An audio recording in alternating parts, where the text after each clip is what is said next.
সুন্নাত। সালাম দেব, সালামের উত্তর দেব, তাহলে ওয়াজিব বলে আওয়াজ করে দেন, আসসালামু আলাইকুম ওয়া রাহমাতুল্লাহি ওয়া বারাকাতুহু। ইন্নাল হামদালিল্লাহি নাহমাদুহু ওয়া নাস্তাঈনুহু ওয়া নাউযু বিল্লাহি মিন শুরুরি আনফুসিনা ওয়া মিন সাইয়্যাতি আ'মালিনা। মান ইয়াহদিহিল্লাহু ফালা মুদিল্লা লাহু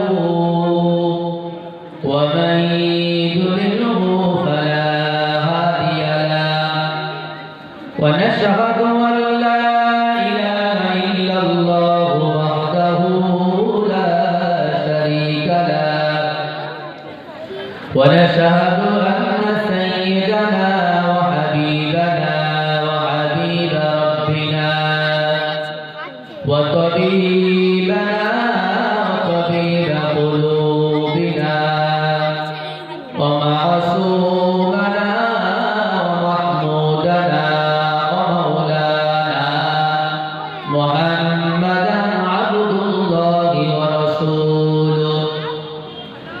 أما بعد فقد قال الله تبارك وتعالى في كلامه المجيد والفرقان الحميد. أعوذ بالله من الشيطان الرجيم. بسم الله الرحمن الرحيم.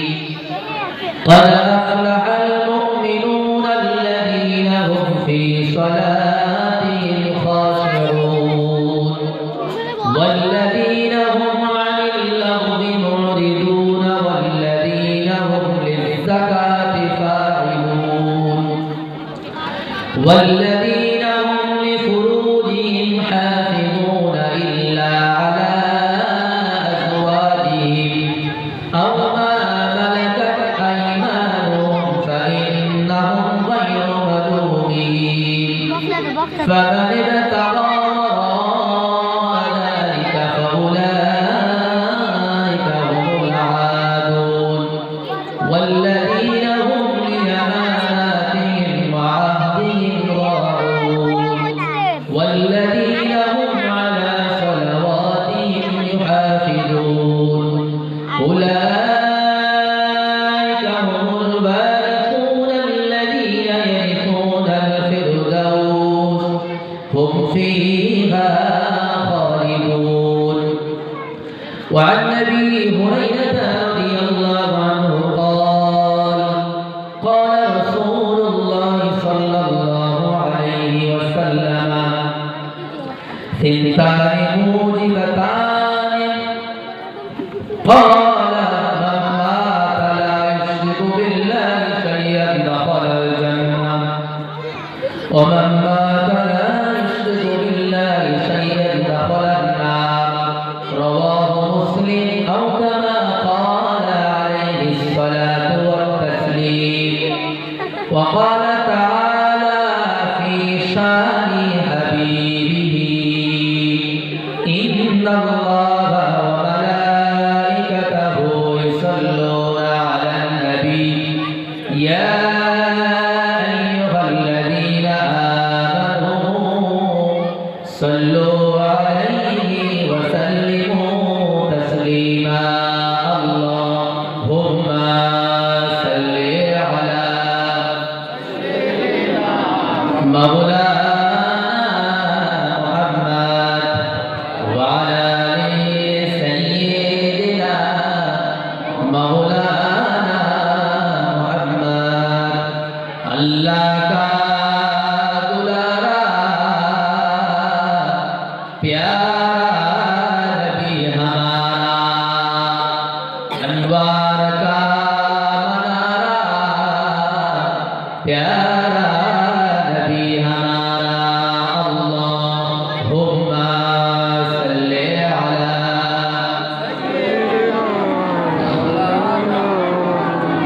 وعلى آل سيدنا مولانا محمد بلغ العلا بكماله كشف الدجى بجماله حسنة جميع خصاله صلوا عليه وآله اللهم صل على مولانا محمد وعلى آل سيدنا مولانا لا إله إلا الله لا إله إلا الله لا إله إلا الله محمد رسول الله حسبي ربي جل الله ما في قلبي غير الله نور محمد صلى الله لا إله إلا الله لا إله إلا الله لا إله إلا الله محمد رسول الله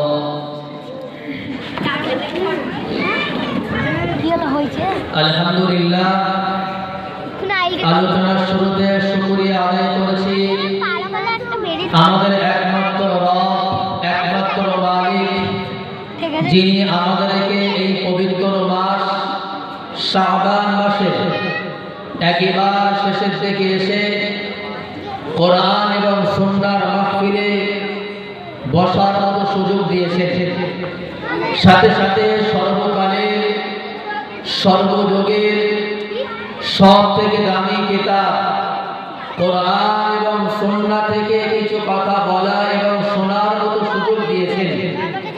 যে মহান রব এই বিশাল সুযোগটুকু দান করেছেন সেই মহান আল্লাহ তাবারক ওয়া তাআলার শাহী দরবারে কালিমাতুশ শুকর আদায় করে পড়ি আলহামদুলিল্লাহ। অতঃপর শান্তি বর্ষিত হোক বিশ্ব মানবতার মুক্তির দূত বিশ্ব সভার সভাপতি সৃষ্টি বলের মহান আকর্ষক পেয়ারা নবী বিশ্ব নবী শ্রেষ্ঠ নবী হযরত মুহাম্মদুর রাসূলুল্লাহ সাল্লাল্লাহু আলাইহি ওয়াসাল্লামের প্রতি। অতঃপর এই মহান ইসলামী জলসার মহাসম্মানিত সভাপতি সাহেব, মহাসম্মানিত পরিচালক সাহেব, সমবেত উলামায়ে কেরাম, উপবিষ্ট শ্রোতা মণ্ডলী এবং মাইকের আওয়াজ যতদূর পর্যন্ত যাচ্ছে সকলকে জানাই সালাম অভিনন্দন। সম্মানিত হাজিরিন, আমি আপনাদের সম্মুখে কোরআনুল কারীম থেকে কোরআনুল কারীমের ১১৪টা সূরার মধ্যে হতে কোরআনুল কারীমের একটি সূরার নাম হচ্ছে আল মুমিন মানে ঈমানদার। এই সূরা থেকে 10টি আয়াত তেলাওয়াত করেছে। বিশ্বনবী মুহাম্মদুর রাসূলুল্লাহর উপর যখন যে এদিক চলে আসে, সামনে থেকে অনেক জায়গা আছে, যারা দাঁড়িয়ে আছেন আপনারা এই সামনে চলে আসেন, এদিকে সামনে চলে আসেন। যারা দাঁড়িয়ে আছে বসে যায়, যে সামনে আসে, যারা পিছনে আছে সামনে চলে আসে, যারা পিছনে বসে আছে সামনে চলে আসে।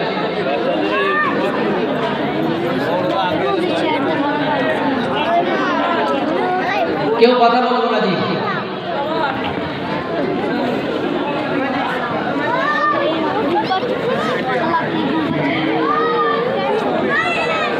এদিকে এদিকে মনোযোগ হন, এদিকে ফেলে। তো আমরা যারা এখানে বসে আছি আমরা সকলে কি? আমরা হচ্ছে ঈমানদার নাকি? আমরা সকলে বলেন আমরা কি? ঈমানদার। কোরআনুল কারীম আমাদের সম্পর্কে আল্লাহ তাআলা কোরআনুল কারীমে একটা সূরা নাযিল করেছেন, যে সূরার নাম হচ্ছে আল মুমিন মানে ঈমানদার।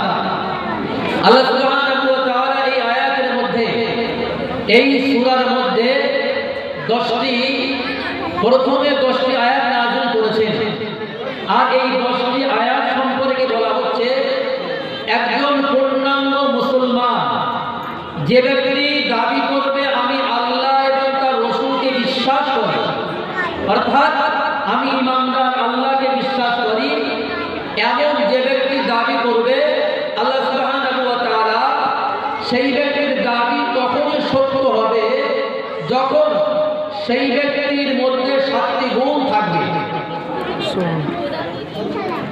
এই বাচ্চারা চুপ করো, কথা বললে হবে না। যারা উপরে আছে মামুন আবেদন করবো, কথা বলবেন না। কথা বললে আলোচনার মধ্যে এখন আলোচনা করা অসম্ভব হবে। একটু মনোযোগ জি। দেখেন, একজন পূর্ণাঙ্গ ঈমানদার নর নারী যে ব্যক্তি দাবি করবে আমি মুসলিম, আল্লাহ সুবহানাহু ওয়া তাআলা এই আয়াতের মধ্যে বলছেন তার মধ্যে 7টা গুণ থাকা অতি জরুরি, আবশ্যক। বিশ্বনবী আম্মাদের আয়েশাকে জিজ্ঞাসা করা হলো, ইয়া রাসূলুল্লাহ, আম্মাদের আয়েশাকে প্রশ্ন করা হলো আল্লাহ পাকের হাবিবের আদর্শ কেমন ছিল? আল্লাহর নবীর স্ত্রী তিনি বললেন কানা খুলুকুল কোরআন, বিশ্বনবীর চরিত্র তো আল কোরআন। জোরে বলুন না সুবহানাল্লাহ। এবং আম্মাদের আয়েশা সিদ্দিকা বললেন আল্লাহ পাকের হাবিবের আদর্শ ছিল সূরা আল মুমিনের 10টি আয়াতের মধ্যে আল্লাহ সুবহানাহু ওয়া তাআলা যে 7টা গুণ রেখেছে, এই পূর্ণাঙ্গ গুণের অধিকারী বিশ্বনবী ছিলেন। জোরে বলুন না সুবহানাল্লাহ। এবং বিশ্বনবী বলেছেন যদি কোনো ঈমানদারের মধ্যে যে ব্যক্তি দাবি করছে আমি আল্লাহকে বিশ্বাস করি, আল্লাহর রাসূলকে বিশ্বাস করি, এমন ব্যক্তির মধ্যে যদি এই 7টা গুণ বিরুদ্ধমান থাকে, এই 7টা গুণ পাওয়া যায়, আমি নবী বললাম ওই ব্যক্তিকে আল্লাহ সুবহানাহু ওয়া তাআলা জান্নাতুল ফেরদাউসের মালিক বানিয়ে দেবেন। বলুন না সুবহানাল্লাহ। আল্লাহ পাক তাকে জান্নাতুল ফেরদাউসের ওয়ারিস বানাবে। কথা বলার আগে স্পষ্ট করে দেখেন, জান্নাতুল ফেরদাউসের ওয়ারিস বানানো হবে। আচ্ছা বলেন, আমাদের আসল ঠিকানা কোথায়? আসল ঠিকানা কোথায় বলেন না? আসল বাড়ি কোথায় আমাদের? কখন আসল বাড়ি কোথায়? সকলে বলেন জান্নাত কোথায়? জান্নাত। জান্নাত কারণ এর দলিল কোথায় আছে? সাইয়্যিদিনা আদম আলাইহিস সালাতু ওয়াস সালাম, নাম শুনেছেন নাকি? আদম আলাইহিস সালাতু ওয়াস সালাম কোথায় ছিল? কোথায় বলেন? জান্নাতে ছিল। সুতরাং আমাদের পিতাকে আদম আলাইহিস সালাতু ওয়াস সালাম সূরা নিসার মধ্যে আলোচনা করা হয়েছে যে আল্লাহ পাক তার দয়ায় আদম আলাইহিস সালাতু ওয়াস সালামকে তিনি সৃষ্টি করেছেন এবং তার হাত থেকে মা হাওয়া আলাইহিস সালাতু ওয়াস সালামকে সৃষ্টি করেছেন। অবাত্তা মিনহুমা রিজালান কাসীরান ওয়া নিসা। এবং এই দুজনের মিলনের কারণে আল্লাহ সুবহানাহু ওয়া তাআলা অনেকগুলো পুরুষ এবং অনেকগুলো নারী সৃষ্টি করেছেন। সুবহানাল্লাহ। এই বিষয় অর্থাৎ আমাদের পিতা আমাদেরকে বলা হয় বানি আদম। কি বলা হয়? বানি আদম। এই বানি আদমকে আল্লাহ সুবহানাহু ওয়া তাআলা অর্থাৎ আদম আলাইহিস সালাতু ওয়াস সালাম জান্নাতে ছিলেন, তাই তো? সুতরাং আমাদের ঠিকানা আসল বাড়ি, আমাদের বাপ যখন জান্নাতে ছিল, সুতরাং আমাদের ঠিকানা কি আসল কোথায়? জান্নাত। কোথায়? জান্নাত। এখন আমরা কি কোথায় আছি? দুনিয়ায় আছি। আপনারা একটা মশলা বোঝাই, বলেন মনে করেন না ইনি অভিভাবক, এনার 3টি সন্তান আছে। ইনি যখন ইন্তেকাল করবে, ইন্তেকাল করার পর এনার যে ঘর বাড়ি আছে, জমি থাকে, জমিন আছে, সেই জমিনগুলো এনার যে ওয়ারিস সন্তানরা আছে টাকা দিয়ে কিনতে হবে না ফ্রি পয়সা হবে? ফ্রি পয়সা হবে। কারণ কি এরা হচ্ছে কি বাপের ওয়ারিস, ঠিক কি না? বাপের এরা সন্তান ওয়ারিস। কথাটা বুঝতে পারছেন না? আবার বেশি হয়ে যাচ্ছে। কথা কি স্পষ্ট হচ্ছে? দেখেন, সন্তান ফ্রি পয়সা এখানে পাচ্ছে, বাপের তারা ওয়ারিস, এজন্য ফ্রি পয়সা পাচ্ছে। তো এখানে আল্লাহ বললেন যাদের মধ্যে 7টা গুণ থাকবে তারা হচ্ছে জান্নাতুল ফেরদাউসের ওয়ারিস হবে। যদি বলুন না সুবহানাল্লাহ।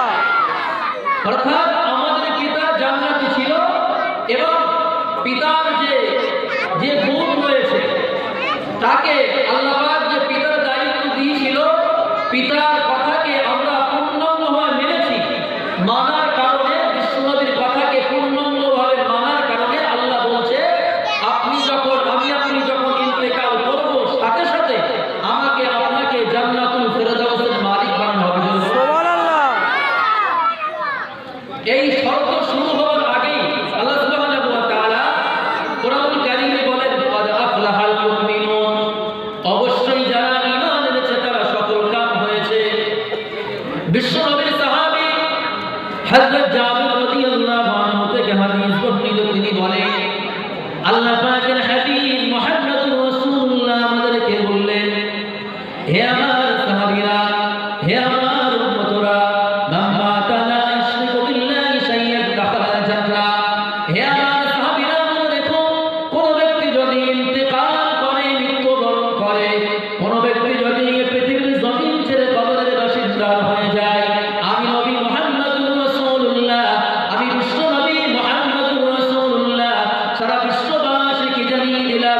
বিশ্ববাসীকে যেটা জানিয়ে দিলাম দাখালাল জান্নাত, ওই ব্যক্তি অবশ্যই অবশ্যই আল্লাহ পাকের জান্নাতে প্রবেশ করবে। যদি বলেন সুবহানাল্লাহ। পরের বাক্যে বিশ্ব নবী কঠিন বাক্য বলেছেন, হে আমার উম্মতরা মনে রেখো, হে আমার সাহাবীরা মনে রেখো, হে মুসলমানের জামাত মনে রেখো, আর কোন ব্যক্তি যদি ইন্তেকাল করে, মৃত্যুবরণ করে, এই পৃথিবীর জমিন ছেড়ে কবরের বাসিন্দা হয়ে যায়, আর ওই ব্যক্তি যদি আল্লাহর সাথে কাউকে অংশীদার করে, আমি নবী মুহাম্মদুর রাসূলুল্লাহ এ কথা স্পষ্ট ভাষায় জানিয়ে দিলাম, দাখালান নার, ওই ব্যক্তি অবশ্যই অবশ্যই জাহান্নামে প্রবেশ করবে। জোরে বলুন সুবহানাল্লাহ। সুবহানাল্লাহ, নাউযুবিল্লাহ। কথা কি বুঝতে পারছেন? দেখেন, কথা স্পষ্ট, কথা হচ্ছে স্পষ্ট। যদি আমরা আল্লাহকে এক বলে বিশ্বাস করি এবং তার সাথে যদি কাউকে অংশীদার না করি, এক কথায় যাকে আমরা বলি শিরিক যদি না করি, এমন ঈমান নিয়ে যদি আমি আপনি ইন্তেকাল করতে পারি, বিশ্বনবীর পরিভাষায় আল্লাহ আপনাকে আমাকে জান্নাত দান করবেন। জোরে বলুন সুবহানাল্লাহ। একটা হাদিস নয়, সহিহ বুখারীর হাদিস, সহিহ বুখারী শরীফের হাদিস। একদা আল্লাহ পাকের হাবিব মুহাম্মদুর রাসূলুল্লাহ বসে আছেন, হঠাৎ এক গ্রাম্য ব্যক্তি, বেদুইন ব্যক্তি আল্লাহ পাকের হাবিবের কাছে এসে বসলেন এবং বললেন, দুল্লানি আলা আমালিন ইযা আমিলতুহু দাখালতুল জান্নাহ। ইয়া রাসূলুল্লাহ, আমাকে এমন কিছু আমল দিন, আমাকে এমন কিছু কাজ দিন যে কাজ করলে আমি জান্নাতে যেতে পারি। বিশ্বনবী তাকে বললেন, তা'বুদুল্লাহ ওয়া লা তুশরিকু বিহি শাইয়্যা। হে আমার সাহাবী, তুমি এক আল্লাহর ইবাদত করো, তার সাথে কাউকে অংশীদার করো না। আমি নবী বললাম তুমি জান্নাতে যাবে। বলুন না সুবহানাল্লাহ। দ্বিতীয় নম্বর বিশ্বনবী বললেন, তুকিমুস সালাতাল মাকতুবা। আল্লাহ পাকের হাবিব বললেন, দ্বিতীয় নম্বর উপদেশ হলো জীবনে কখনো কোনো সালাত পরিত্যাগ করবে না, ছাড়বে না। তিন নম্বর আল্লাহ নবী বললেন, ওয়াতুআদ্দুজ যাকাতাল মাফরুযা। যদি আল্লাহ পাক তোমাকে ধন সম্পদের মালিক বানাই যাকাত দেবে। চার নম্বরে আল্লাহ নবী বললেন, ওয়াতুসুম রমাদান। রমজানুল মুবারকের মাসে এক মাস রোজা আদায় করবে। এই চারটি উপদেশ বিশ্ব নবী দিলেন। আল্লাহ নবীর সামনে ওই ব্যক্তি বললেন, ওয়াল্লাযী নাফসি বিয়াদিহি লা আযীদু আলা হাযা শাইয়্যান ওয়া লা আনকুস। বিশ্ব নবী মুহাম্মদুর রাসূলুল্লাহ যে উপদেশ আমাকে আপনাকে দিয়েছে, আল্লাহ পাকের হাবিব যে উপদেশ আমাকে দিয়েছে, আল্লাহ নবী যে কথা আমাকে বলেছে, আমি কখনো তার থেকে বেশি করব না, কম করব না। এই কথা আল্লাহর নবীর সামনে ওই ব্যক্তি উচ্চারণ করলেন। এই কথা বলার পর ফালাম্মা ওয়াল্লা, ওই ব্যক্তি বিশ্ব নবীর সামনে দিয়ে চলে যাচ্ছে। আল্লাহর নবী তার সাহাবায়ে কেরামকে বললেন, মান সাররাহু আইয়ানজুরা ইলা রাজুলিন মিন আহলিল জান্নাহ। পৃথিবীর জমিনে কোন যদি জান্নাতি ব্যক্তি দেখতে চাও, ফালইয়ানজুর ইলা হাযা, এই ব্যক্তিকে লক্ষ্য করে যদি বলুন না সুবহানাল্লাহ। অর্থাৎ এই ব্যক্তি আপনি নামাজ আদায় করেছে, নামাজ কেমন পড়েছে নাকি নামাজ আদায় করেনি, এদিকে একটু মনোযোগ হবে। এই ব্যক্তি এখনো পর্যন্ত নামাজ পড়েনি, এই ব্যক্তি রমজানুল মুবারকের মাসে রোজা আদায় করেনি, এই ব্যক্তি এখনো পর্যন্ত যাকাত দেয়নি, তবু আল্লাহর নবী তাকে জান্নাতি কেন বললেন? জান্নাতি বলার কারণ হচ্ছে ওই ব্যক্তি যে বললেন, আমি আল্লাহর শপথ করে বলছি, যার হাতে আমার প্রাণ আছে, ওই আল্লাহর শপথ করে বলছি, আল্লাহ নবী যে উপদেশ আমাকে আপনাকে দিয়েছে, আল্লাহ নবী যে উপদেশ, যে আদেশ, যে ওসিয়াত উপদেশ আমাকে দিয়েছে, তার থেকে আমি কখনো কম করব না, বেশি করব না। অর্থাৎ জীবন থাকতে আল্লাহ নবীর উপদেশকে মেনে নেব। এই যে শপথ করেছে, আল্লাহ নবীকে পূর্ণাঙ্গভাবে অনুসরণ করার কারণে আল্লাহ নবী তাকে জান্নাতি বলেছেন। জোরে বলুন না সুবহানাল্লাহ। একদা বিশ্বনবীর একজন সাহাবীর নাম প্রসিদ্ধ সাহাবী হযরত আমর ইবনে আস রাদিয়াল্লাহু আনহু। তিনি আল্লাহ পাকের হাবিবের কাছে গিয়ে বললেন, তার ক্ষেত্রে গিয়ে বললেন, ইয়া রাসূলুল্লাহ ফালা উদায়ুকা, ইয়া রাসূলুল্লাহ আমি আপনার কাছে বাইআত গ্রহণ করব। বিশ্বনবী মুহাম্মদ রাসূলুল্লাহ তার বাইআত গ্রহণ করার জন্য প্রস্তুত আছেন। তিনি বললেন, ইয়া রাসূলুল্লাহ আপনি আপনার হাতকে প্রসারিত করুন। সুতরাং আল্লাহ পাকের হাবিব তার হাতকে সামনে দিলেন। হাত সামনে দেওয়ার পর হযরত আমর ইবনে আস রাদিয়াল্লাহু আনহু ফাকাবাতু ইয়াদি, তিনি তার হাতকে গুটিয়ে নিলেন। এরপর আল্লাহ নবী অবাক হয়ে বললেন, আমা আলিমতা ইয়া আমর, হে আমর তোমার কি হলো? তুমি তো ইসলামের উপর বাইআত গ্রহণ করতে এসেছো। তো হযরত আমর ইবনে আস বললেন, কুতু আন আশতারিতা বিহাদা, ইয়া রাসূলুল্লাহ আমি ইসলাম ধর্ম গ্রহণ করতে পারি, আমি আপনার হাতে বাইআত হতে পারি, তবে আমার কিছু শর্ত আছে। বিষ্ণু বললেন, কি শর্ত বলো? আল্লাহ নবী সাহাবী বললেন, আমর ইবনে আস বললেন, কুতু আইয়ুগফির আলী, ইসলামের পূর্বে আমি যে সমস্ত গুনাহগুলো করেছি যদি আল্লাহ সুবহানাহু ওয়া তাআলা আমাকে maaf করে দেন তাহলে আমি আপনার হাতে বাইআত গ্রহণ করব। আল্লাহ নবী বললেন, আমা আলিমতা ইয়া আমর, হে আমর তুমি কি জানো না তিনটি জিনিস এমন আছে যদি ওই ব্যক্তি ওই তিনটি আমল করে নেয়, আমি নবী বললাম ওই বান্দার তামাম জিন্দেগীর গুনাহ আল্লাহ maaf করে দেন। জোরে বলুন সুবহানাল্লাহ। এক নম্বরে আল্লাহ নবী বললেন, আন্নাল ইসলাম ইয়াহদিমু মা কানা ক্বাবলাহু, কোন ব্যক্তি যদি অমুসলিম থাকে আর ওই ব্যক্তি যদি নিজ অন্তর দ্বারা জবান দ্বারা আশহাদু আল্লা ইলাহা ইল্লাল্লাহ ওয়া আশহাদু আন্না মুহাম্মাদান আবদুহু ওয়া রাসূলুহু, জবান দ্বারাই বলল, অন্তর দ্বারাই বিশ্বাস করল এবং বাস্তব জীবনে পূর্ণাঙ্গভাবে আমল করল, আল্লাহ নবী বললেন ওই বান্দার তামাম জিন্দেগীর গুনাহ আল্লাহ maaf করে দেন। জোরে বলুন সুবহানাল্লাহ। দ্বিতীয় নম্বরে বিশ্বনবী বললেন, ওয়া আন্নাল হিজরাতা তাহরিমু মা কানা ক্বাবলাহু, আর কোন ব্যক্তি যদি হিজরত করে আল্লাহ সুবহানাহু ওয়া তাআলা তার তামাম জিন্দেগীর গুনাহ আল্লাহ maaf করে দেন। সুবহানাল্লাহ। হিজরত বলা হয়, মনে করে নেন আমরা গুনাহের কাজে লিপ্ত আছি, বান্দা কোন না কোন গুনাহের কাজে লিপ্ত আছে। তিরমিজি শরীফের হাদিসের মধ্যে সে বিশ্বনবী বলেছেন, কুল্লু বানি আদম খাত্তাউন, প্রত্যেকটা বানি আদম সন্তান গুনাহগার, ওয়া খায়রুল খাত্তাইনা আত-তাওয়াবুন, আর গুনাহগারের মধ্যে সর্বোত্তম ওই ব্যক্তি যে ব্যক্তি গুনাহ করার পর আল্লাহর কাছে নিজের গুনাহকে স্বীকার করে তওবা করলো, ওই ব্যক্তি আসমানের নিচে জমিনের উপরে সর্বশ্রেষ্ঠ ব্যক্তি। সুবহানাল্লাহ। সুতরাং হিজরতের অনেকগুলো ব্যাখ্যা আছে, তোর মধ্যে একটা ব্যাখ্যা হচ্ছে কোন ব্যক্তি গুনাহের কাজে লিপ্ত ছিল এবং সে ব্যক্তি তওবা করলো, ইস্তেগফার করলো যে জীবনে আর কখনো গুনাহের কাজ করব না, যে নামাজ পাঁচ ওয়াক্ত নামাজের ব্যাপারে যত্নবান ছিল না, এখন পাঁচ ওয়াক্ত নামাজের ব্যাপারে যত্নবান। সুতরাং এবং যদি কোনো ব্যক্তি নিয়ত করে, বিশুদ্ধ নিয়ত করে, আল্লাহ সুবহানাহু ওয়া তাআলা ফাউলাইকা ইউবাদদিলুল্লাহু সাইয়্যাতিহিম হাসানাত, আল্লাহ পাক তাকে তার গুনাহকে সওয়াব দ্বারা পরিবর্তন করে দেবেন। জন্য বলুন সুবহানাল্লাহ।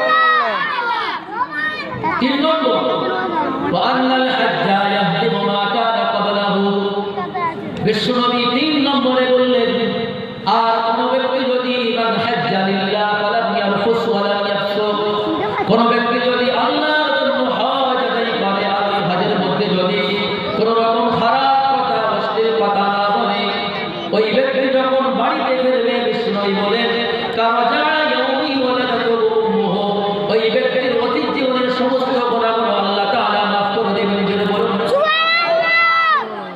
অর্থাৎ ইসলাম এমন একটি জিনিস, ঈমান এমন একটি গুরুত্বপূর্ণ জিনিস, কোন ব্যক্তি যদি পূর্ণাঙ্গভাবে আল্লাহ এবং তার রাসূলকে বিশ্বাস করে নেয়, শিরক মুক্ত ঈমান নিয়ে ইন্তেকাল করে, আল্লাহ পাকের হাবিবের পরিভাষায় সে ব্যক্তিকে আল্লাহ পাক বিনা হিসেবে জান্নাত দান করবেন। সুবহানাল্লাহ। হযরত আব্দুল্লাহ ইবনে মাসউদ রাদিয়াল্লাহু আনহু থেকে হাদিস বর্ণিত, বিষ্ণুনবীকে প্রশ্ন করা হলো, ইয়া রাসূলুল্লাহ আইয়ুয যামবি আকবারু ইনদাল্লাহ, আসমানের নিচে জমিনের উপরে সবথেকে বড় গুনাহর নাম কি? আল্লাহর নবী বললেন, আনতা তুরুলা লিল্লাহি নিদ্দান ওয়া হুয়া খালাকাকা। এখন আসবে আমাকে বলবি। আসমানের নিচে জমিনের উপরে সবথেকে বড় গুনাহ হলো যে আল্লাহ তোমাকে সৃষ্টি করেছে সেই আল্লাহকে বাদ দিয়ে অন্য কাউকে ডাকা। এটা হচ্ছে আসমানের নিচে জমিনের উপরে সবথেকে বড় গুনাহ। অর্থাৎ কোন ব্যক্তি যদি শিরিক করে তার মধ্যে অপরাধী আসমানের নিচে জমিনের উপরে আর কোনো ব্যক্তি নেই। দিয়ে দেখেনি কি বল। আল্লাহ পাকের হাবিব মুহাম্মদ রাসূলুল্লাহ ওরা দুজন সাল্লাল্লাহু আলাইহি ওয়াসাল্লাম সাহাবায়ে কেরামকে বললেন, ইজতানিবু সাবআল মুবিকাত, সাতটা এমন বড় পাপ আছে, এই পাপগুলো যদি কোনো ব্যক্তি করে আল্লাহ পাক তাকে এই আসমানের নিচে জমিনের উপরে অবশ্যই তাকে লাঞ্ছিত, বঞ্চিত, অপমানিত করবেনই করবে, এবং সেই ব্যক্তি যখন ইন্তেকাল করবে, মৃত্যুবরণ করবে, তার জন্য জাহান্নাম উদ্ধারিত। এক নম্বরে বিষ্ণুনবীকে প্রশ্ন করা হলো, ইয়া রাসূলুল্লাহ সেই গুনাহর নাম কি? আল্লাহর নবী বললেন, আশরিকু বিল্লাহ। আসমানের নিচে জমিনের উপরে সবথেকে বড় গুনাহ হলো আল্লাহর সাথে শিরিক করা। আগে তাওয়া এটা হচ্ছে সবথেকে বড় গুনাহ। তাওয়া ছিল না। দ্বিতীয় নম্বরে আল্লাহর নবী বললেন, ওয়াসিহর। গিয়েছিল যখন দ্বিতীয় নম্বর সবথেকে বড় গুনাহ হচ্ছে জাদু করা। কোনটা গালি জাদু শেখা হারাম, জাদু শেখানো হারাম। 3.5 নম্বর 3, ওয়াকাতুলুন নাফস আল্লাতী হারামাল্লাহু ইল্লা বিল হক। আজ 3.5 না 3 নম্বর আসমানের নিচে জমিনের উপরে সবথেকে বড় গুনাহ হলো অন্যায়ভাবে কাউকে হত্যা করা। 3.5 টাকা এটা হচ্ছে বিশাল বড় গুনাহ। অর্থাৎ কোন ব্যক্তি যদি অন্যায়ভাবে কাউকে হত্যা করে, কতল করে, সে ব্যক্তি অবশ্যই একদিন না একদিন লাঞ্ছিত, বঞ্চিত, ধ্বংস হবেই হবে। এই তো আর ওই ব্যক্তি যখন ইন্তেকাল করবে তার জন্য জাহান্নাম উদ্ধারিত। না 50 নম্বর 5, ওয়াকুর রিবা, সুদ খাওয়া। সুদ খাওয়া সম্পর্কে বিষ্ণু বলেছেন, যে ব্যক্তি সুদ খাবে সে ব্যক্তি ক্ষণেকের জন্য মনে হচ্ছে কিছুটা আমি নাফা অর্জন করলাম, কিছুটা অর্জন করলাম, কিন্তু আমি নবী বললাম ওই ব্যক্তি অবশ্যই একদিন না একদিন সে ব্যক্তি ফকির হবেই হবে। সে যদি ফকির না হয় তার পরিবারে তার সন্তানরা ফকির হবে, আর সে ব্যক্তি ধ্বংস পৃথিবীর জমিনে হবে, এবং ইন্তেকালের পর তার জন্য রয়েছে জাহান্নাম উদ্ধারিত। আল্লাহ নবী বলেছেন, আকিলু রিবা ওয়া মুকিয়া লাহু ওয়া কাতিবাহু ওয়া শাহিদাইহি ফাকালা সালাম। যে ব্যক্তি সুদ খায়, যে ব্যক্তি সুদের ব্যাপারে সাক্ষী থাকে, এবং যে ব্যক্তি সুদ দেয়, এই 3 প্রকারের মানুষ, এই 3 শ্রেণীর মানুষ গুনাহের ব্যাপারে সমান। আল্লাহ তাআলা এদের প্রতি লানত করেছেন, অভিসম্পদ করেছেন। কথা কি বুঝতে পারছেন? কথা কি বুঝতে পারছেন নাকি? দেখেন, যে ব্যক্তি সুদ খায়, যে ব্যক্তি সুদ দেয়, এবং সুদের ব্যাপারে যে ব্যক্তি সাক্ষী থাকে, তার সম্পর্কে আল্লাহর নবী বলছে এরা 3 জন অপরাধের ব্যাপারে মুজরিম এবং গুনাহের ব্যাপারে সমান। হযরত আব্দুল্লাহ ইবনে হামজালা, তিনি তিরমিজি শরীফের হাদিস, তিনি বলেন, দিরহাম রিবা ইয়াকুলু রাজুলু ওয়া হুয়া আশাদ্দু মিন 36 জিনিয়াতা। কোন ব্যক্তি যদি জেনে শুনে 1 টাকা পরিমাণ, 1 দিরহাম পরিমাণ সুদ খায়, সে ব্যক্তি যেন 36 জন মহিলার সাথে জিনা করল। আল্লাহর নবীর সাহাবী হযরত আবু হুরায়রা বলেন, আর রিবা 70 হুকান আইসারুহা আইয়ামনাহু রাজুলু উম্মাহু। সুদের 70টি অপরাধ আছে, গুনাহ আছে, তোর মধ্যে সবথেকে নিম্ন গুনাহ হচ্ছে নিজের মায়ের সাথে নিকাহ করা, বিয়ে করা। সুদের 70টি অপরাধ, সবথেকে ছোট গুনাহ হচ্ছে নিজের মায়ের সাথে নিকাহ করা, বিয়ে করা, শাদী অর্থাৎ আমাদের ভাষায় আমরা বলি জেনায় লিপ্ত হওয়া, বেবিচারে লিপ্ত হওয়া। এটা হচ্ছে সুদের ভয়াবহ অপরাধ। শরত ওয়াকুল ইয়াতামা, আল্লাহর নবী বলেছেন এতিমের মাল অন্যায়ভাবে ভক্ষণ করা। আপনার প্রতিবেশী এতিম, আপনার বাড়ির পাশে আপনার কাছে ইন্তজাম করেছে। বাচ্চারা কথা বলবে না, বাচ্চা একেবারে চুপ হয়ে যাবে, কথা বলবে না। দেখেন এতিম বলা হয় ওয়াবতালুল ইয়াতামা হাত্তা ইযা বালাগুন নিকাহ। মনে করবেন আপনার প্রতিবেশী কোনো ইন্তেকাল করেছে, পিতা ইন্তেকাল করেছে, সন্তান এতিম। এতিম কতদিন পর্যন্ত থাকে? 20 বছর পর্যন্ত না, এতিম থাকে বালেগ হওয়ার পর্যন্ত। অর্থাৎ মনে করে নেন 15 বছর পর্যন্ত, 14 থেকে 15। যখন শরীয়তের মুকাল্লাফ সে হয়ে গেল, যখনই 5 ওয়াক্ত নামাজ তার উপর ফরজ হবে, সে ব্যক্তির এতিম থাকে। সে ব্যক্তি বালেগ, সম্পূর্ণ নিজের উপরে ইস্তিতাআত ক্ষমতাশীল। সুতরাং এই এতিমের মাল যদি কোনো ব্যক্তি অন্যায়ভাবে ভক্ষণ করে, মনে করেন আপনার প্রতিবেশী একটা এতিম বাচ্চা, তার জায়গা জমিন অনেকগুলো আছে, আপনি অন্যায়ভাবে তার জমিনকে নিয়ে নিলেন, নিজের ক্ষমতার জোরে, নিজের ক্ষমতা টাকা পয়সা জোরে আপনি জোরপূর্বক যখন নিয়েছেন, আল্লাহ নবী বলছে আপনি অবশ্যই পৃথিবীর জমিনে আপনি ধ্বংস হবেন এবং আপনি যখন ইন্তেকাল করবেন আপনার ঠিকানা সরাসরি জাহান্নাম। আল্লাহ নবী বলেছেন আনা ওয়াকাফিল ইয়াতীমি ফিল জান্নাহ হাকাদা হাকাদা হাকাদা। যে ব্যক্তি এতিমকে লালন পালন করবে, এতিমের সাথে ভালো আচরণ করবে, আমি নবী এবং এতিমের লালন পালনকারী অভিভাবক একসাথে জান্নাতে থাকবো। যদি বলুন না সুবহানাল্লাহ। নম্বর 7 ওয়াতাওয়াল্লা ইয়াউমাজ যাহফ। যদি কোনো ব্যক্তি যুদ্ধের ময়দান থেকে পালিয়ে আসে, যুদ্ধের ময়দান থেকে পালিয়ে আসা মনে হয় কাবিরা বড় গুনাহ। 8 নম্বর দেখেন, যদি কোনো ব্যক্তি ওয়াল মুহসানাতিল গাফিলাতিল মুমিনাত, কোন সতী রমণীর উপর জিনার অপবাদ দিল, একজন ভালো মহিলা, 5 ওয়াক্ত নামাজ পড়ে এমন মহিলা, পর্দার ইহতিমাম করে এমন মহিলা, যদি কোনো পুরুষ বা কেউ যদি তার উপর মিথ্যা অপবাদ যায় যে এই ব্যক্তি জিনার কাজে লিপ্ত আছে, এইরকম যদি তার উপরে মিথ্যা অপবাদ দেয়, আল্লাহ নবী বলছে যে ব্যক্তি মিথ্যা অপবাদ দেবে সে ব্যক্তি অবশ্যই ধ্বংস হবেই হবে, যে কেউ হতে পারে। দেখেন পৃথিবীর জমিনে যত দল মত ফেরকা আছে, 1 নম্বর হচ্ছে জিদের কারণে হয়েছে, 2 নম্বর হচ্ছে জ্ঞান না থাকার কারণে হয়েছে, আর 3 নম্বর হচ্ছে মিথ্যা। আল্লাহ পাকের হাবিব যেটা সব থেকে বেশি ঘৃণা তিনি করতেন তার নাম হচ্ছে মিথ্যা।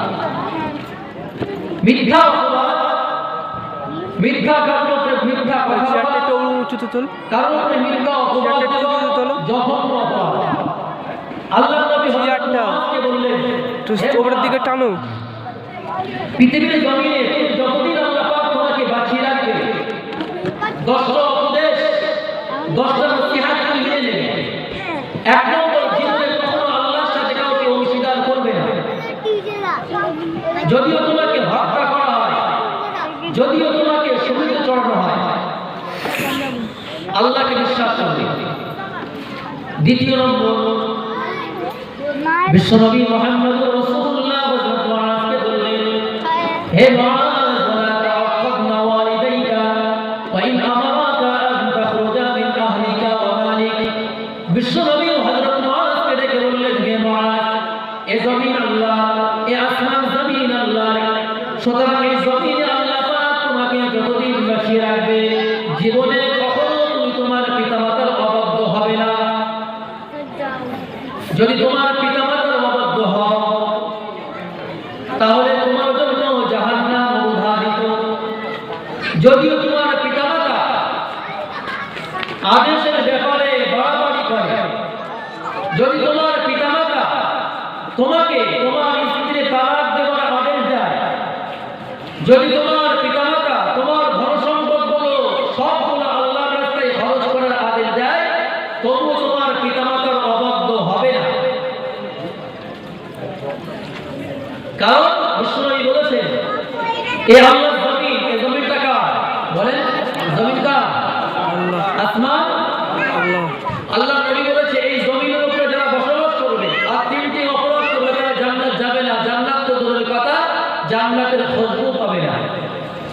এক নম্বর বিশ্বনবী বলেছেন, আল-আক্কু লিওয়ালিদাইন, যে সমস্ত সন্তানগুলো তাদের পিতামাতার অবাধ্য, পিতামাতা কোরআন সুন্নাহর আলোকে আদেশ দেয়, আদেশ সে মানে না, পিতামাতার কথাকে গুরুত্ব দেয় না, আল্লাহ নবী বললেন এমন ছেলে, এমন সন্তান জান্নাতে প্রবেশ করবে না। দ্বিতীয় নম্বর দায়ুস, যে ব্যক্তি দায়ুস সে ব্যক্তি জান্নাতে প্রবেশ করবে না। দায়ুসকে আল্লাহ নবী বলেছেন, আপনি বাড়ির অভিভাবক, আপনার অধীনস্থে আপনার স্ত্রী আছে, আপনার কন্যা সন্তান আছে, আপনার বৌমারা আছে, কিন্তু আপনি বাড়ির অভিভাবক, অথচ আপনার স্ত্রী পর্দার ইহতিমাম করে না, আপনার স্ত্রী পর্দা করাকে পছন্দ করে না, সে ব্যক্তির অভ্যাস, আপনার স্ত্রীর অভ্যাস চরিত্র হচ্ছে পশ্চিমা সভ্যতা, তাকে গ্রাস করছে, এবং আপনি বাড়ির অভিভাবক হওয়া সত্ত্বেও আপনি তাকে প্রতিবাদ আপনি করেন না। আল্লাহ নবী বলছে আপনি দায়ুস, আর দায়ুস ব্যক্তি কখনো জান্নাতে প্রবেশ করবেই না। আপনি সৎ কাজের আদেশ করতে এখানে বাধ্য।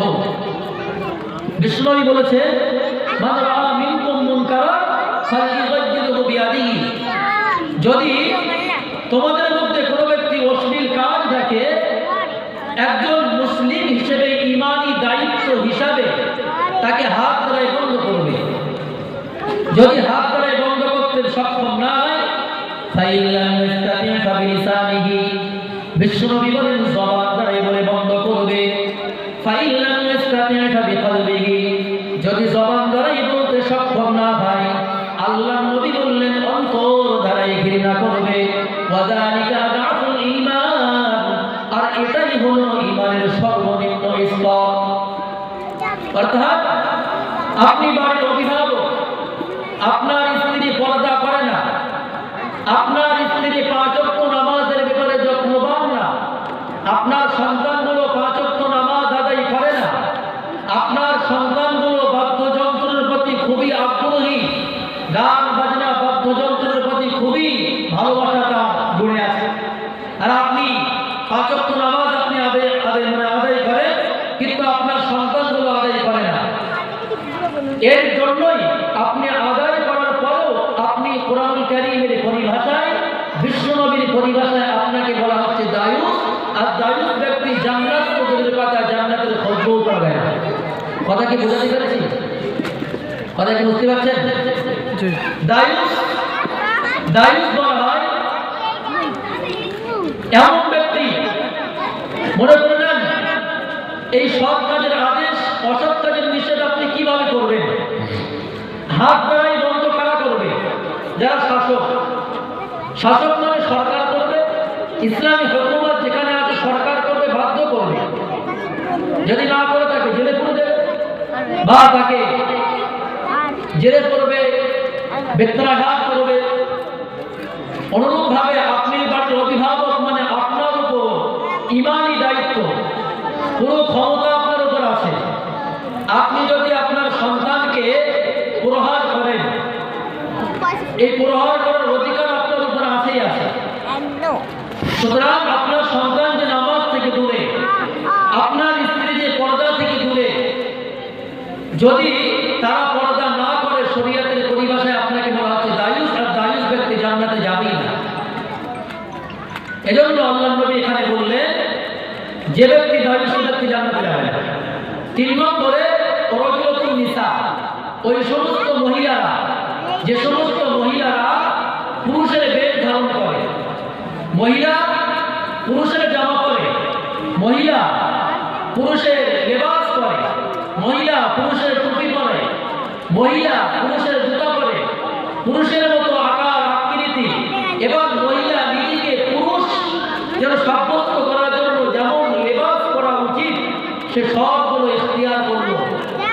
আল্লাহ নবী বললেন এই মহিলা জান্নাত তো দূরের কথা, জান্নাতের খুশবু পাবে না। অনুরূপভাবে যে সমস্ত পুরুষগুলো মহিলাদের বেশ ধারণ করে তারাও জান্নাতে প্রবেশ করবে না। তো সব মিলিয়ে হযরত বিশ্বনবী উপদেশ দিলেন, হে মুআজ, জীবনে কখনো তুমি তোমার পিতামাতার অবাধ্য হবে না।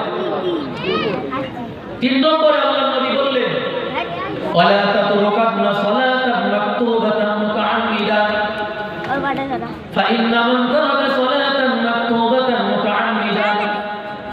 হযরত মুআজকে বিশ্বনবী ডেকে বললেন, হে মুআজ, এই জমিনে আল্লাহ পাক তোমাকে যতদিন বাঁচিয়ে রাখবে জীবনে কখনো ফরজ সালাত পরিত্যাগ করবে না।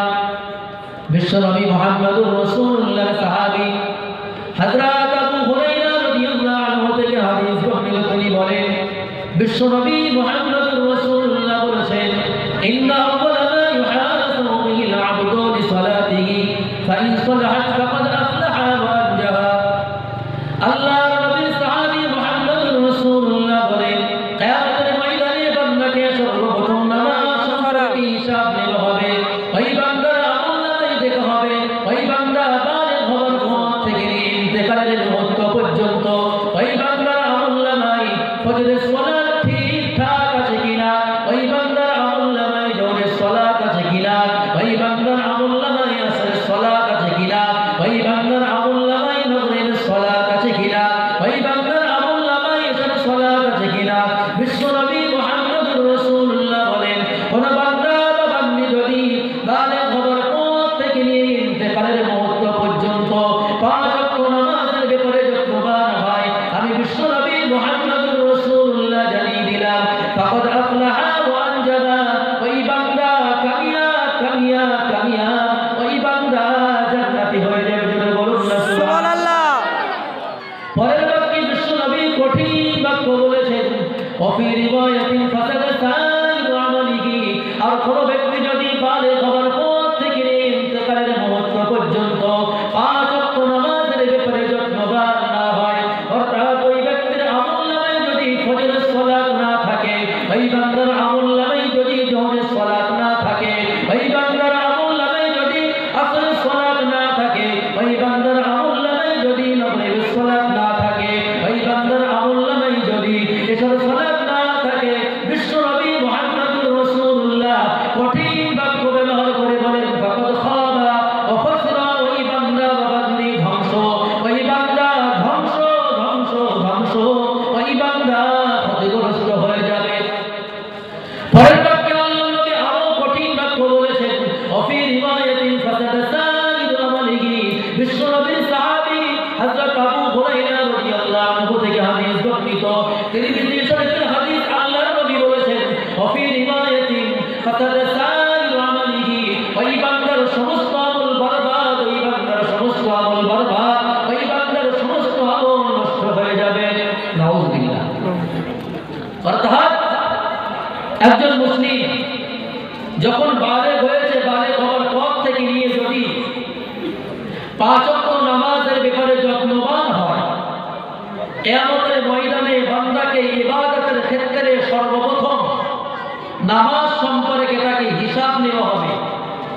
নবী বলেন, যদি ওই বান্দা নামাজ সম্পর্কে যথাযথ জবাব দিতে পারে, আমি নবী বললাম ফাকাদ আফলাহা, ওই বান্দা কামিয়াব। যদি বলুন না সুবহানাল্লাহ। এবং বিশ্বনবী বললেন, বিশ্বনবী আরো বললেন, যদি কোনো ব্যক্তি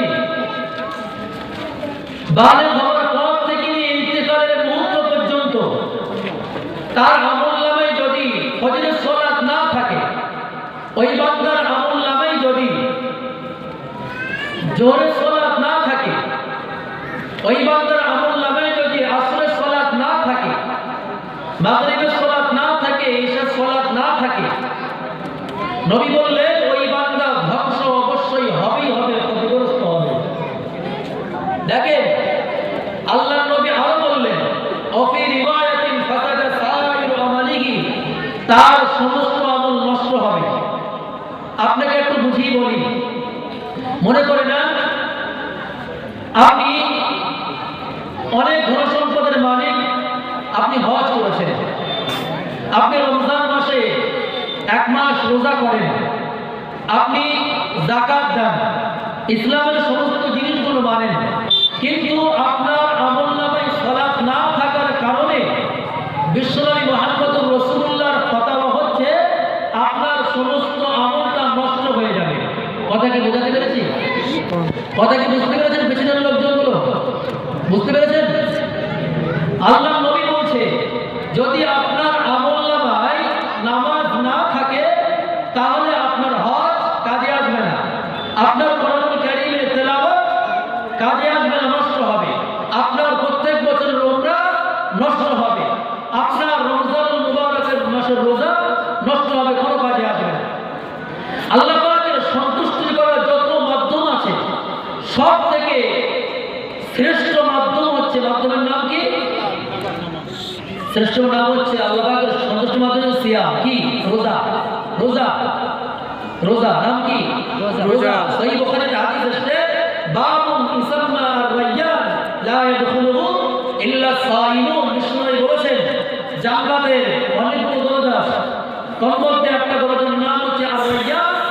রোজাদার ব্যক্তি ছাড়া এই রোজাদার যারা আল্লাহ পাকের সন্তুষ্টি লাভের আশায় পৃথিবীর জমিনে রোজা রেখেছে তারা এই দরজা দিয়ে জান্নাতে প্রবেশ করবে। বলুন না সুবহানাল্লাহ। সুবহানাল্লাহ।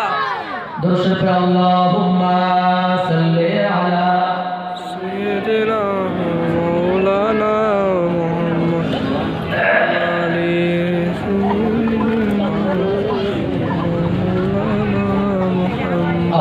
আল্লাহুম্মা সাল্লি আলা সাইয়্যিদিনা মাওলানা মুহাম্মদ আলি সাইয়্যিদিনা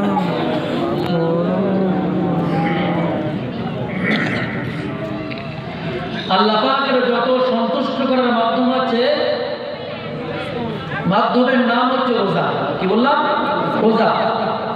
দেখেন বিশ্বনবীকে প্রশ্ন করা হলো ইয়া রাসূলুল্লাহ আন সাওমিল বিসনাইন, আপনি সোমবার এবং বৃহস্পতিবারে কেন রোজা রাখেন? আল্লাহ নবী বললেন ফীহি উলিদতু ওয়া ফীহি উনজিলা আলাইয়া, সোমবারে এই জন্য আমি রোজা রাখি মুহাম্মদ, কারণ হচ্ছে এই দিনে আমি মুহাম্মদুর রাসূলুল্লাহ জন্মগ্রহণ করেছি, এই জন্মদিন পালন করার উদ্দেশ্যে আল্লাহ পাক যে আমাকে নবী হিসেবে আল্লাহ পাক যে আমাকে আল্লাহর জমিনে পাঠিয়েছে শুকরিয়া আদায় করার জন্য আমি রোজা রাখি। সুবহানাল্লাহ। সুবহানাল্লাহ। এবং ওয়ায়াউমুল খামিস এবং বৃহস্পতিবারে কেন রোজা রাখে? আরেকটা কারণ হচ্ছে আল্লাহ নবী বললেন সোমবারে এই জন্য আমি রোজা রাখি ওয়াফীহি উনজিলা আলাইয়া, এই দিনেই আল্লাহ পাকের পক্ষ থেকে আমার উপর রিসালাতের দায়িত্ব দেওয়া হয়েছে। সুবহানাল্লাহ। আল্লাহ নবীকে আরো প্রশ্ন করা হলো সোমবার এবং বৃহস্পতিবারে কেন রোজা রাখে? আল্লাহ নবী বললেন সাপ্তাহিক আমল তুরাদুল আমাল ইয়াউমাল ইসনাইন ওয়া ইয়াউমাল খামিস, সোমবার এবং বৃহস্পতিবারে সাপ্তাহিক যে আমলগুলো আমরা করি সাপ্তাহিক আমল আল্লাহর দরবারে পেশ করা হয়, এজন্য আমি নবী পছন্দ করি, ফাউহিব্বু, আমি আল্লাহর নবী পছন্দ করি, ওয়া আনা সাইমুন, আমার আমলটা আল্লাহর কাছে এমন অবস্থায় পৌঁছায় যেন আমি রোজা থাকি। সুবহানাল্লাহ। সুতরাং আল্লাহর নবী আগে পরে সমস্ত গুনাহকে আল্লাহর নবীকে মাসুম নাকি? আল্লাহর নবী কি নিষ্পাপ। সুতরাং আল্লাহর নবীর অভ্যাস ছিল তিনি জন্মদিন পালন করতেন কি দিয়ে? রোজা দিয়ে। আর আমরা কি দিয়ে করি বলেন? আমাদের মধ্যে খ্রিস্টানদের সভ্যতা, পশ্চিমের সভ্যতা এসেছে। সুতরাং যারা জন্মদিন পালন করার অতি আগ্রহী তাদের উচিত কি করবেন? এই দিনে রোজা রাখবেন। এবং সহিহ বুখারীতে হাদিস এসেছে ইয়াউমাল ইসনাইন ওয়া ইয়াউমাল খামিস, সোমবার এবং বৃহস্পতিবারে ফায়ুগফার লিউম্মতি, আল্লাহ সুবহানাহু ওয়া তাআলা সারা পৃথিবীতে যত উম্মত রয়েছে আল্লাহ পাক সকলকে আল্লাহ মাফ করে দেন। শুধুমাত্র দুজন ব্যক্তিকে ছাড়া। এক নম্বর ইশরিকু বিল্লাহ, যে ব্যক্তি আল্লাহর সাথে শিরিক করে, আল্লাহর সাথে অংশীদার সৃষ্টি করে, তাকে আল্লাহ মাফ করেন না।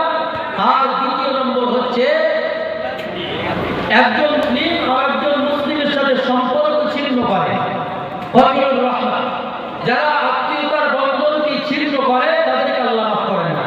মানে একজন মুসলিম ভাই আরেকজন মুসলিমের সাথে কথা বলল, একজন প্রতিবেশী আর একজন প্রতিবেশীর সাথে সম্পর্ক ছিন্ন করেছে, আত্মীয়তার বন্ধন ছিন্ন হয়েছে, এমন যাদের অভ্যাস, এমন যাদের চরিত্র, আল্লাহ পাক তাদেরকে মাফ করেন না। আল্লাহ পাক ফেরেশতাদেরকে বলেন, উনজুরু হাদাইনি হাত্তা ইয়াসলিহা, হে আমার ফেরেশতারা তাদেরকে অবকাশ দিন, তাদেরকে অবকাশ দিন, তাদেরকে অবকাশ দিন, যতক্ষণ পর্যন্ত তারা মিলে আত্মশুদ্ধি না করেছে, একে অপরের প্রতি মহব্বত না করেছে, তাদেরকে আমি আল্লাহ মাফ করব না।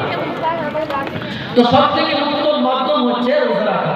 আল্লাহ পাকে দেখেন ইবাদতের জগতে রোজা রাখা দামি। বিশ্বনবী নিজের জন্মদিন পালন করেছেন রোজা দিয়ে। রোজা বিশাল একটা গুরুত্বপূর্ণ ইবাদত। আস-সাওমু জুন্নাতুন, রোজা ভারত। এবং আস-সাদাকাতু বুরহানুন, সাদাকা দলিল, জান্নাতে যাওয়ার জন্য দলিল। আমি আপনাকে বোঝানোর চেষ্টা করছি যে রোজা এত একটা দামি ইবাদত, এত পাওয়ারফুল ইবাদত হওয়া সত্ত্বেও যদি আমার আপনার আমলনামায় সালাত না থাকে, নামাজ না থাকে, এত গুরুত্বপূর্ণ ইবাদত থাকা সত্ত্বেও এই আমলটা কি হবে? নষ্ট হবে। কথা কি বোঝাতে পেরেছি? কথা কি সকলে বুঝতে পেরেছেন? জি। সুতরাং নামাজ এমন একটি পাওয়ারফুল ইবাদত, নামাজ বাদ দিলে আপনার হজ কাজে আসবে না। নামাজ বাদ দিলে আপনার প্রত্যেক বছরের উমরা কাজে আসবে না। নামাজ যদি কোনো ব্যক্তি বাদ দেয়, তার কোরআনুল কারীমের তেলাওয়াত কোনো কাজে আসবে না। নামাজ যদি উম্মত বাদ দেয়, ছেড়ে দেয়, তাহলে তার রমজান মুবারকের মাসের রোজা কাজে আসবে না। নামাজ যদি কোনো ব্যক্তি ছেড়ে দেয়, বাদ দিয়ে দেয়, তাহলে তার কুরবানি কাজে আসবে না। নামাজ যদি কোনো ব্যক্তি বাদ দেয়, তার যে রমজানের মাসে যে আমরা যাকাত দেই বা যাকাত যে কোনো টাইম দিতে পারে, যাকাত কাজে আসবে না। এটাই চূড়ান্ত ফতোয়া। এটা কে বলেছে? কার ফতোয়া? আল্লাহর নবী বলেছে। কে বলেছে? ফাসাদা সাইয়্যু আমাদের বিশ্বনবী বলেছে তার সমস্ত আমল বিনষ্ট হয়ে যাবে। সুতরাং নামাজকে আমাকে আপনাকে বাদ দিলেই হবে না। বিশ্বনবী মুহাম্মদুর রাসূলুল্লাহ সাল্লাল্লাহু আলাইহি ওয়াসাল্লামের সাহাবী হযরত আমর ইবনে আল-আস রাদিয়াল্লাহু আনহু থেকে হাদিস বর্ণিত, তিনি বলেন, আন্নাহু যাকারা সালাতা ইয়াওমান, বিশ্বনবী একদা আল্লাহ পাকের হাবিবের সাহাবাদেরকে নিয়ে, আল্লাহর নবী সাহাবাদেরকে নিয়ে নামাজ সম্পর্কে আলোচনা করেছিলেন। আল্লাহর নবী বললেন, মান হাফাযা আলাইহা কানাত লাহু নূরান ওয়া বুরহানান ওয়া নাজাতান ইয়াওমাল কিয়ামাহ। বিশ্বনবী বললেন, কোন ব্যক্তি যদি বালেগ হওয়ার পর থেকে ইন্তেকালের মুহূর্ত পর্যন্ত 5 ওয়াক্ত নামাজের ব্যাপারে যত্নবান হয়, ওই বান্দা বান্দি যদি একেবারে বালেগ হওয়ার পর থেকে নিয়ে ইন্তেকালের মুহূর্ত পর্যন্ত 5 ওয়াক্ত নামাজ আদায় করে, আমি নবী মুহাম্মদুর রাসূলুল্লাহ জানিয়ে দিলাম, কানাত লাহু নূরান ওয়া বুরহানান ওয়া নাজাতান ইয়াওমাল কিয়ামাহ। ওই বান্দা বান্দির জন্য এই নামাজ কিয়ামতের ময়দানে নাজাতের কারণ হয়ে যাবে। যদি বলুন না সুবহানাল্লাহ। পরের বাক্যে বিশ্বনবী আরো বলেছেন, কোন বান্দা বান্দি যদি বালেগ হওয়ার পর থেকে ইন্তেকালের মুহূর্ত পর্যন্ত 5 ওয়াক্ত নামাজের ব্যাপারে যত্নবান হয়, আমি নবী মুহাম্মদুর রাসূলুল্লাহ জানিয়ে দিলাম, কিয়ামতের ময়দানে এই নামাজ তার জন্য আলো হয়ে যাবে, নূর হয়ে যাবে। যদি বলুন না সুবহানাল্লাহ। সুবহানাল্লাহ। বিশ্বনবী আরো বলেছেন, অবরহান, কোন ব্যক্তি যদি বালেগ হওয়ার পর থেকে ইন্তেকালের মুহূর্ত পর্যন্ত যদি ওই ব্যক্তির আমলনামায় 5 ওয়াক্ত নামাজ যদি যত্ন সহকারে আদায় করে, আমি নবী মুহাম্মদুর রাসূলুল্লাহ জানিয়ে দিলাম, কিয়ামতের ময়দানে এই নামাজ তার জন্য জান্নাতে যাওয়ার জন্য দলিল হয়ে যাবে। যদি বলুন না সুবহানাল্লাহ। পরের বাক্যে বিশ্বনবী কঠিন বাক্য বলেছেন, আমার লাম ইউহাফিজ আলাইহা লাম ইয়াকুন লাহু নূরুন ওয়ালা বুরহানুন ওয়ালা নাজাতুন ইয়াওমাল কিয়ামাহ। বিশ্বনবী বলেছেন, আর কোন ব্যক্তি যদি বালেগ হওয়ার পর